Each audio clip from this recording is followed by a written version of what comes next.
সবচেয়ে লাভ বেশি আলুতে। আলুতেই লাভ। পটুটু বলে, টনুটু বলে, স্পাইডারসি বলে, ভাইরাল একটা ব্যবসা, এটা তো চলছে সব দিক দিয়া ভরপুর আল্লাহর রহমতে, আলহামদুলিল্লাহ যাওয়া যথেষ্ট।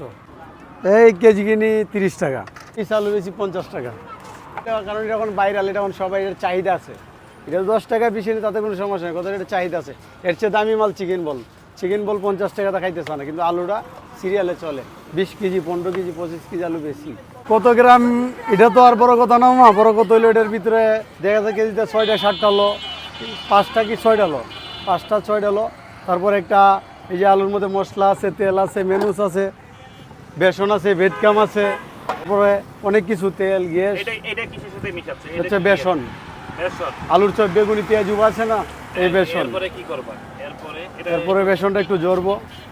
অনেক কিছু করতাম, হোটেলে চাকরি করতাম, চাকরি মাকরি সাইরা দিয়েছি, পাসপোর্টে চাকরি করতাম, চাকরি মাকরি সাইরা এখন ফুটপাতে ব্যবসা করি আলহামদুলিল্লাহ। মাসে 20-30 হাজার টাকা কামানি যা, 5,000, 6,000, 7,000, 8,000, 10,000ও কোনো সময়, শুক্র শনিবারে বেশিও।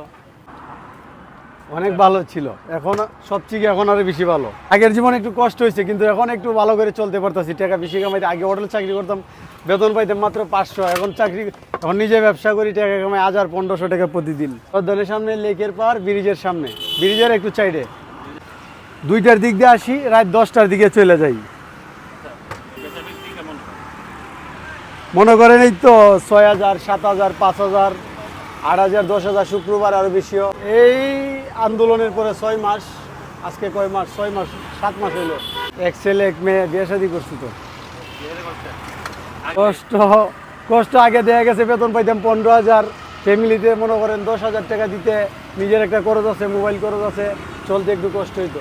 এখন মাসে 30,000 টাকা মনে করেন কামাইছি, আপনি 10,000 টাকা খরচা করেন, তাতে কোনো সমস্যা নেই। 20,000 টাকা বাড়িতে পাঠাতে পারতেছি, 20,000 টাকা বাড়িতে পাঠালে ফ্যামিলি 10,000 টাকা তো চলতে পারে, আর 10,000 টাকা ক্যাশও। আসলে অনেক মালিক আছে, মনে করেন দেখা গেছে ডিউটিতে লেটও, মানে গালাগালি করে, এত সময়কে ঘুমেতে উঠতে দিলে একটু হাউকাউ করে অনেক মালিক আছে এরকম। আর অনেক মালিক আছে একটু ভালো, বেতন দিতে গেলে পরে 4 আইল্যান্ড ডিউটি বেতন দেয় না, হোটেলের মালিক রইল এরকম না।